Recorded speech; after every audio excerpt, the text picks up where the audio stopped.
para você ter segurança, você é expert, ter segurança no seu vídeo de lançamento, semente, você primeiramente precisa saber a estrutura de apresentação. Quando eu falo estrutura de apresentação, eu quero dizer aqui a questão do roteiro. Como que ele está ali organizado. Como que ele deve ser seguido. Então, assim, a primeira coisa que você tem que saber é como se organiza o roteiro. Então, vamos lá. A primeira parte para um roteiro de qualidade, vou até escrever aqui, distanciar um pouquinho aqui o microfone. Vamos lá. A primeira parte para um roteiro de qualidade é uma apresentação bem feita. Essa apresentação bem feita, ela consiste em você saudar as pessoas que estão chegando ali. Boa noite, sejam muito bem-vindos ao nome do evento. E nesse nome do evento, eu vou te mostrar Roma. E aí é rápida, essa apresentação é muito simples, direto ao ponto, que acontece muitas vezes, que eu já vi, isso é comum, porque eu já vi, muitos experts ficarem dando boa noite, boa noite, boa noite, e aí, conversando com o pessoal do chat. Não é assim, galera, o evento é papo, chegou, fez, chegou, fez. Sempre imagine, quando a pessoa for assistir gravado depois, como que é a frustração de ver você conversando com pessoas que nem estão ali de fato, porque tá gravado, entendeu? Tenta se imaginar assim, que aí você não erra mais. Então, a apresentação. Falou, tá ao vivo? Boa noite, seja muito bem-vindo. Pode não ter ninguém naquela hora, porque demora um pouquinho das pessoas chegarem. Mas fala, como se alguém fosse assistir depois e você não pode enrolar. Fala, fala, fala. Essa apresentação ela é curta, no máximo, estourando um minuto. Eu nem geralmente utilizo muito isso, eu utilizo geralmente 30 segundos. E já vou direto para a segunda parte. A parte da prova, que se divide em empírica e lógica. Tá? Prova empírica e lógica. O que seria isso? A prova lógica é você provar para a pessoa que aquela promessa que você fez do seu evento, que geralmente ali é Roma, aquela promessa que você fez faz sentido. Você prova com argumentos visuais, argumentos de explicação, embasamentos científicos, teóricos, de estudo, depende do seu nicho aí, que aquilo faz sentido. Ou até mesmo provas de que você conseguiu já alcançar aquilo. Quando a pessoa, por exemplo, eu sou um padeiro e consegui faturar tantos por mês fazendo pão e bolo caseiro.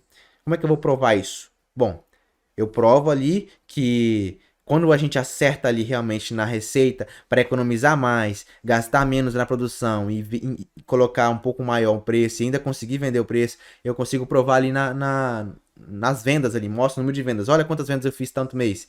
Isso realmente faz sentido. Isso aqui realmente funciona. Tá? Isso é uma prova lógica. Agora a empírica, eu costumo chamar assim, tá? Empírica e lógica. A empírica, ela é mais da sensação. É você, tipo assim, é quando você pede para algum aluno, entrevista algum aluno, se você já tiver algum aluno, tá? Aqui tem um grande questionamento. Como é um lançamento de semente, pode ter pessoas que veio do presencial e já tem aluno do seu método. Você só veio pro digital e tá espalhando o método pro digital, mas esse método já existia no presencial. Ok, você pega alunos, entrevista eles e nessa hora você mostra os alunos falando que chegaram na sua Roma. Ok? Não pode falar mais nada além disso. Ele só tem que falar que chegaram na sua Roma, que é possível. Falar talvez alguma dificuldade que ele teve, bem rapidinha, no máximo 15 segundinhos ali para cada depoimento, tá? Não é rápido, é bem rapidinho. E fala que chegou até Roma. Ok.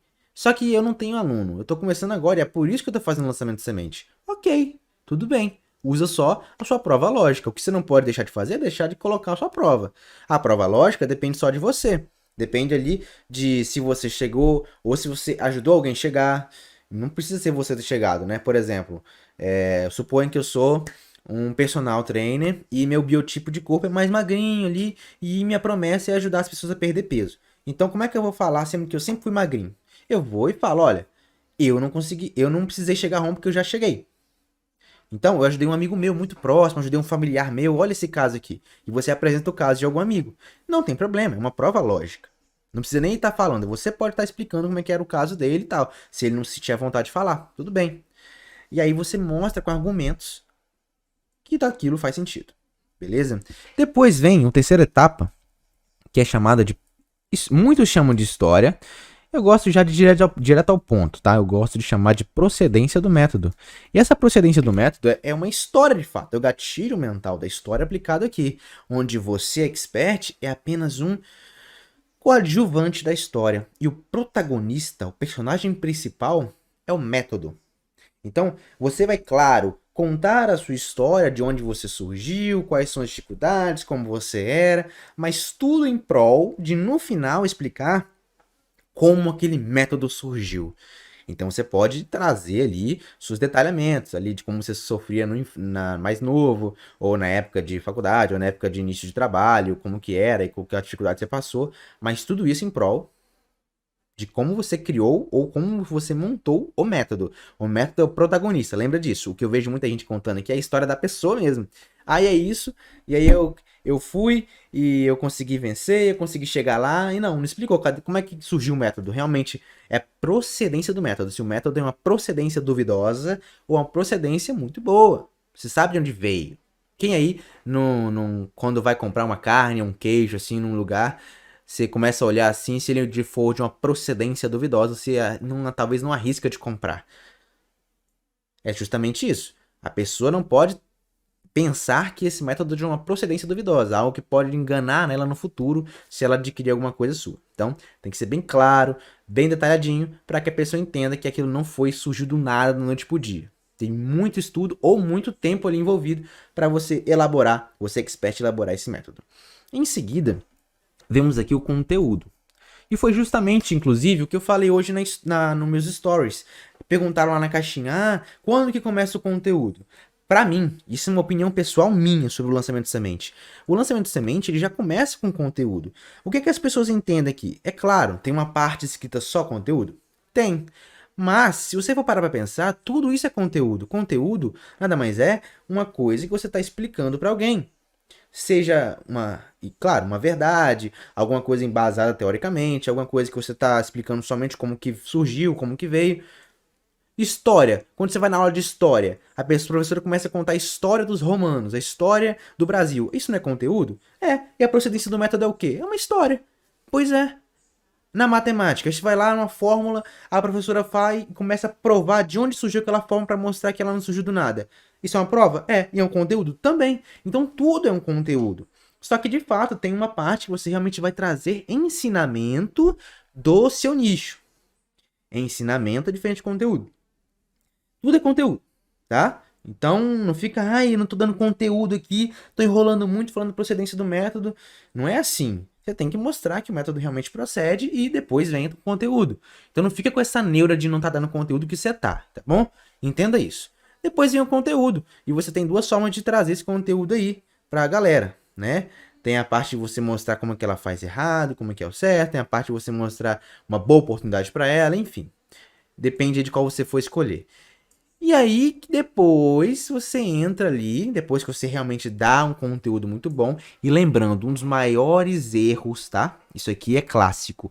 Um dos maiores erros dentro de um lançamento de semente, dentro de uma apresentação de lançamento de semente, é no conteúdo, nessa partezinha que eu tô aqui agora. Por quê? Os experts começam a querer explicar muita coisa, conteúdo de ensinamento. Como se fosse um raiz, igual eu tô fazendo aqui agora. Eu tô ensinando.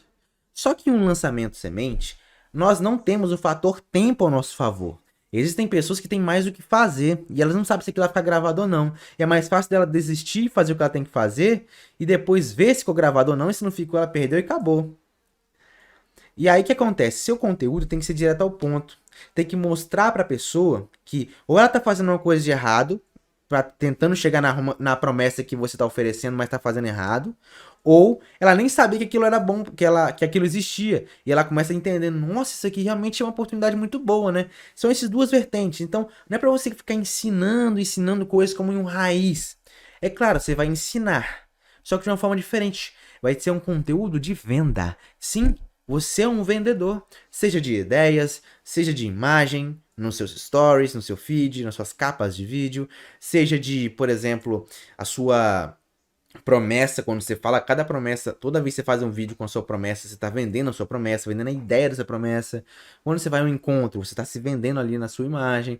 Tudo está vendendo. E não fala, eu não gosto de vender. Você não gosta de vender, mas está vendendo sem perceber.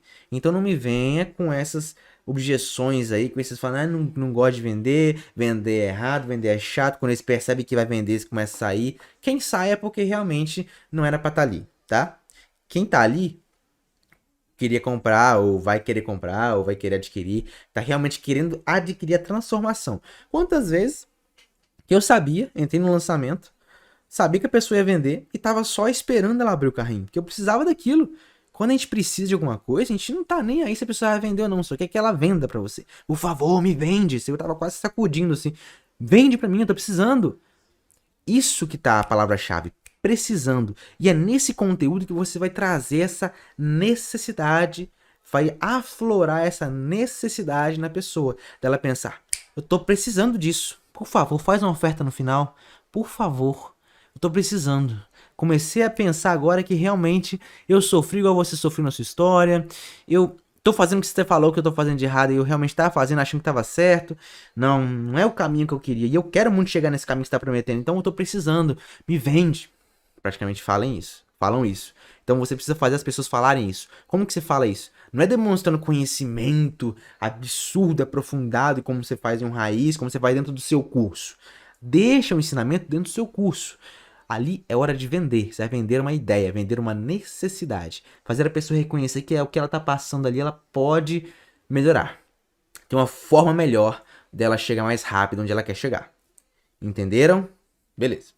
Depois do conteúdo a gente vem para uma fase muito temida por muitos experts por aí, que é a oferta, ou comumente chamado de pitch de vendas, tá?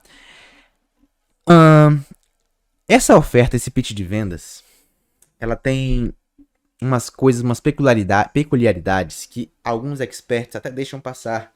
Que eu vou falar, eu vou deixar esse pitch de vendas para destrinchar ele depois, nos próximos passos, tá? Porque ele tem uns passos ali específicos para essa parte. Então, só essa parte que eu vou deixar para falar depois, tá bom? Depois do pitch de vendas, na oferta, você faz o fechamento, que é um CTA, geralmente é um call to action ou uma chamada para ação aí, como pessoas gostam de chamar, que é para falar para a pessoa, ó, se você se interessou, o link tá aqui para você adquirir o meu treinamento, minha comunidade, minha mentoria, meu produto, meu infoproduto, enfim, o que for. E é isso. Saiba essa estrutura básica e você vai já estar um passo à frente de muita gente por aí. Vai estar um passo à frente, não é de muita gente, inclusive, não fique se comparando com outras pessoas. Se comparar você, você vai estar um passo à frente do que você era antes de entrar nessa live. Agora você sabe os passos. Agora você sabe o que tem em cada passo. Por exemplo, na procedência do método, você sabe que agora que não é sua história, é o do método. Aqui, você sabe que ainda, aqui e aqui também é conteúdo. Aqui também é conteúdo. E aqui não é conteúdo de ensinar. É conteúdo de gerar necessidade. E por aí vai.